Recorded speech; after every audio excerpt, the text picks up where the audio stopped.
Hello, welcome to the Pitt Post-Game Show here from the Pittsburgh Post-Gazette. We're your hosts, Christopher Carter and Noah Hiles. Pitt has lost another game here, 69-58 at the hands of Syracuse, being swept by the Orange on the season, dropping the Panthers to 10-7, including 1-5 in the ACC. And Noah, it looks rough right now. We're going to get into the good, bad, and the ugly of this game and looking forward what they have to do. But first, I want to remind you this show is brought to you by Mike's Beer Bar, the best bar in all of Pittsburgh.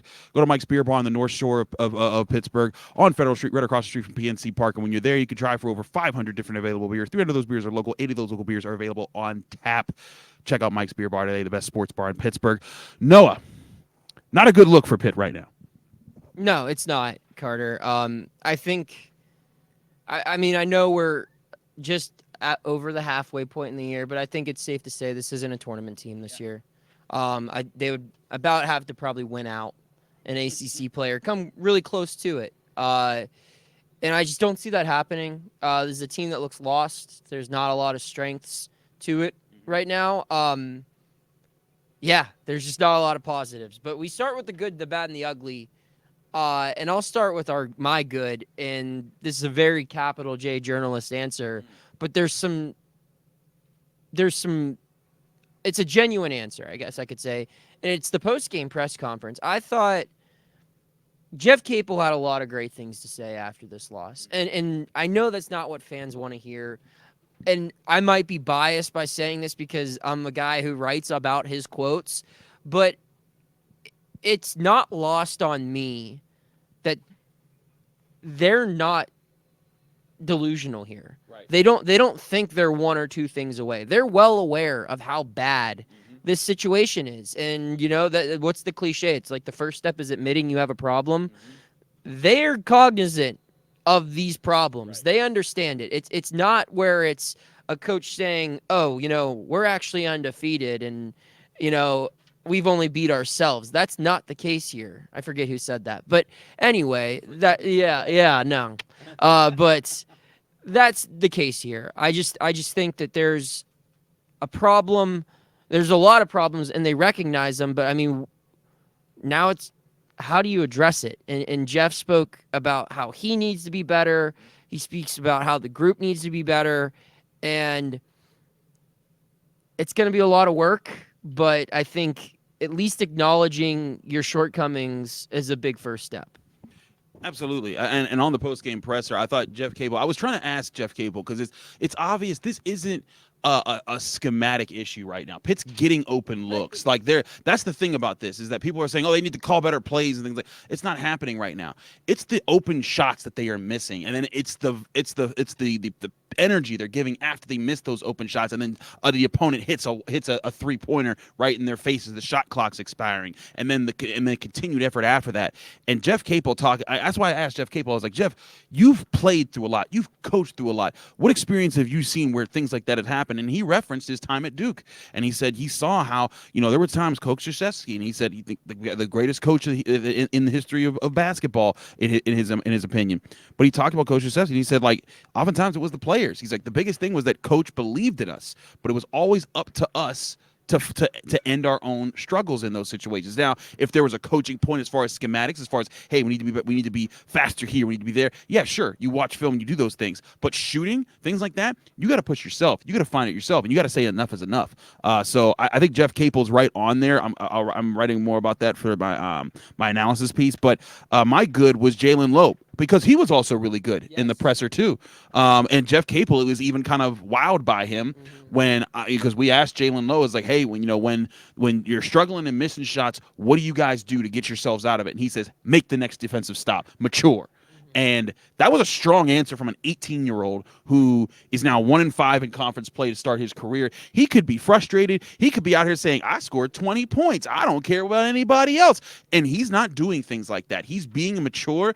And I think that's a good sign for Pitt because he's going to have to be a leader for this program if he sticks around and they want to make progress. So I thought that was good. But on top of that was his game that was good. The kid scored 20 points. He was 8 of 15 from the field. There was a period from the 15-minute mark to like the 3.5-minute mark for Pitt where he scored 17 of their 22 points.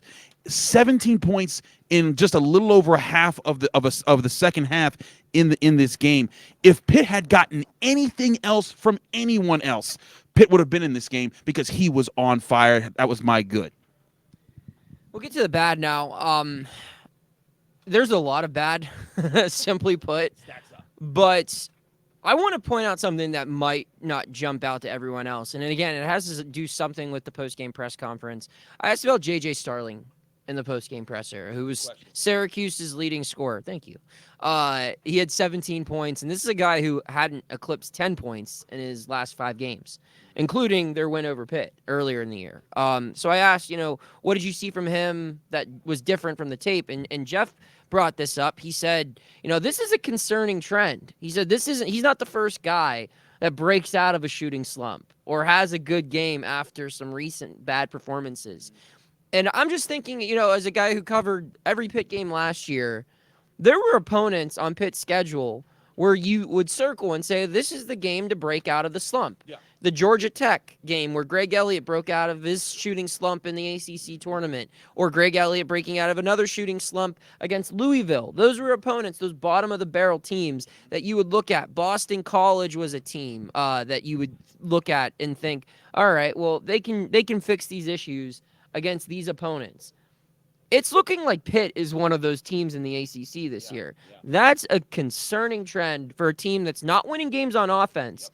And when you're not winning games on offense, you need to be able to shut down the top threats on the opposition, let alone the guys that are struggling. Yep. And if guys that are not doing well against other competition come in and have season highs, career highs, or even just games that are better than average, that's a poor indication for the road ahead.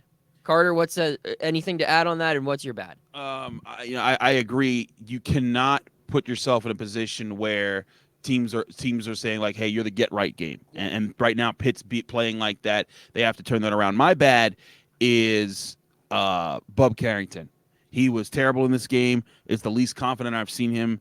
He was 0 of 10 from the field, 0 of 7 from three-pointers. The fact that he settled for 7 three-pointers and missed all of them, he couldn't. I just didn't see him have confidence in this game, and it's a continuing trend for him. And I look at Bub Carrington, and I think, like, man, that guy has so much talent. He still has a great crossover. He gets the open looks. He understands. There were times he was driving to the basket and dishing it back out and finding some of the looks that you wanted to create, but he just can't hit a shot. And I think this is becoming a trend for him. And he's one of the guys who, when Jeff Capel's talking about, they got to wake out of their funk. They say enough is enough.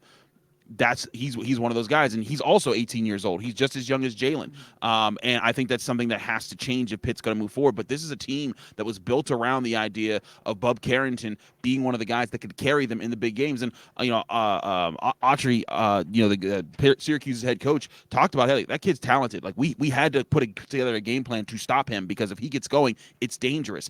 And that's the thing. Like, imagine if Bub Carrington hits half of his shots in this game, like if he shot 10, let's say he hits, even just 2 3-pointers and 3 2-pointers, that's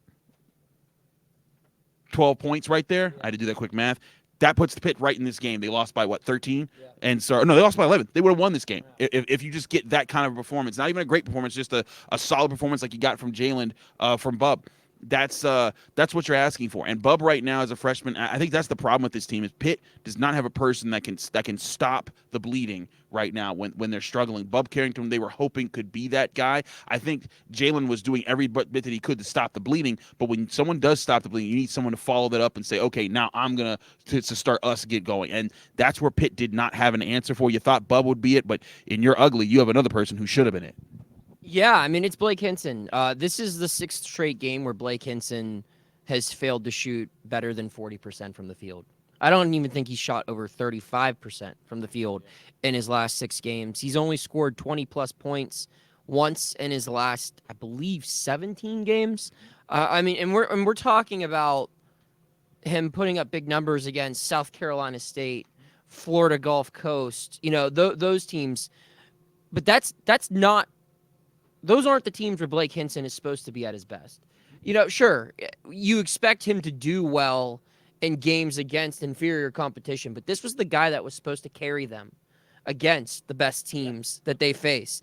And he hasn't been that guy. He just hasn't. And even in his one good game in 2024, which was Louisville, shot 35% from the field. I mean, he's taking a lot of shots. And I understand that when you're a shooter, sometimes that means you're going to have to chuck up a lot. And sometimes that's just what you do. If you're Pitt, you need Blake Hinson to take the most shots on your team every game. But there's got to be a point where it's not 25 to 35% from the field. There's got to be a lot more 45 to 55% efforts. There's no consistency. There's no rhythm. It looked like he might snap out of it early. He was 2 of 3 from the field in the first, I believe, 5 minutes in the game. He finished the first half missing his next 6 shots. Yeah. And it's clear that he's trying to do a little too much right now, I think. And I think it's clear that the rest of the team feels his woes as he's kind of going through this. They're kind of wondering what the heck's going on with our best player. There's a lot of problems, and I think that whenever Blake Hinson solves his problem, the rest of the team might collectively get better as well.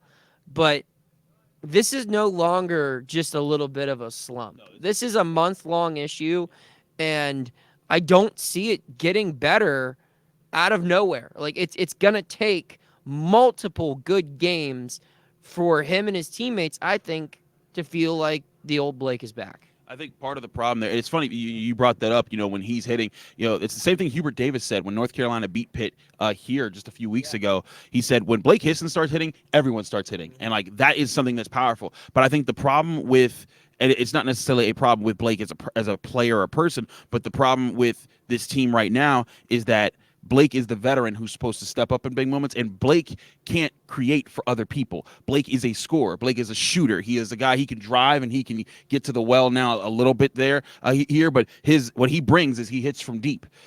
When you had Jamarius Burton as the best player on the team last year, he could create for others. He could think for others. He could design. Everything ran through him. The offense can't run through Blake. He can be the weapon that scores the most, but it can't run through Blake, and that's hurting right now, and that's why it's ugly when he can't shoot. It just disrupts everything right now because they don't have a consistent answer for that. My ugly, though, is what's coming next. And it's a game that we'll both be at because we're going to be driving down there for this one Saturday. But Pitt's got Duke on the road. And we saw what Duke did to Pitt here a week ago. And it was ugly. I mean, Pitt was this was a worse game for Pitt, in my opinion, because Syracuse is not nearly as good as Duke. But they looked out of this game.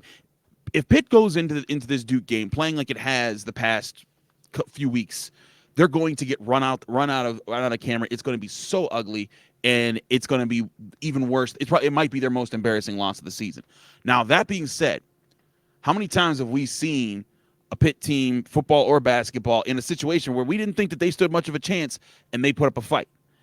This could be a rallying point for the team. This could be a point where even if they don't win this game, Jeff Capel talked about, I forget which opponent he always brings up, where they lost last year early on, but their fight to get back in it. It was the VCU. VCU. It was the VCU game, and he's like, that's where they found their feet. This can be a game where even if you don't win, if you find your feet, it can be something that saves you here. But if you do not, it's another beatdown on top of another beatdown on top of another beatdown, and that's how you let seasons completely fall off the rails. This one is on the brink of that now, if it hasn't already. We'll be there to cover it here for the Pittsburgh Post-Gazette when we drive down to Duke for that game. But man, that's certainly an ugly proposition for a team that's 10-7, 1-5 in the conference, and is struggling on all fronts. Noah, any final thoughts? No, not really. I mean, the one thing on my mind, and this doesn't necessarily add anything to the show, it's just I'm genuinely curious to see even what the line in that game will be. I mean, because Duke was a 6-point favorite against Pitt, a 5.5-point favorite, and Pitt was even in some places a 7-point favorite tonight against Syracuse. So at one point in time, are they going to stop being viewed as a team that has a fighting chance in these games? So I'm just interested in that. just as someone who's covered the team and looking at that matchup, that should be a double-digit line. And I'm not talking as a betting standpoint. I'm just talking about where these two teams currently stand as far as their quality of play. And that's tough to be in that spot where you're viewed by a beat writer who covers you every day as a double-digit favorite on the road, or a double-digit dog on the road against a team that, a year ago you were battling for position for in the ACC standings. It's gonna be interesting to see if Pitt can rally. We'll have all your coverage of the Pitt Panthers as they try to fight back and get out of this slump. That's not just the shooting, it's everything on this team right now. But Chris Carter, Noah Hiles, thanks for tuning in for the Pitt postgame show. We will be in North Carolina for the Duke game on Saturday night, giving you live coverage there. So follow us on Twitter and all of our accounts, and read us at post-gazette.com. Find all of our podcast content on your favorite podcasting apps and on YouTube, not just us, but all of our Steelers content, all of our North Shore Drive podcasts, all of our Pirates, Penguins, everything content we have on there as well. As always, also this show is brought to you by Mike's Beer Bar, the best bar in all of Pittsburgh. When you go to Mike's Beer Bar, they have over 500 different available beers. 300 of those beers are local. 80 of those local beers are available on tap. They also have steak on a stone meals where you can get your choice cut of steak brought to you on a heated stone, and each piece you cut off, you press into the stone, and you can choose how well done you want each bite of your steak. Go to Mike's Beer Bar today for the best bar in Pittsburgh. When you get there, tell them Chris and Noah sent you. Again, we'll see you here on the Pitt postgame show this Saturday from Cameron when we witness Pitt playing Duke.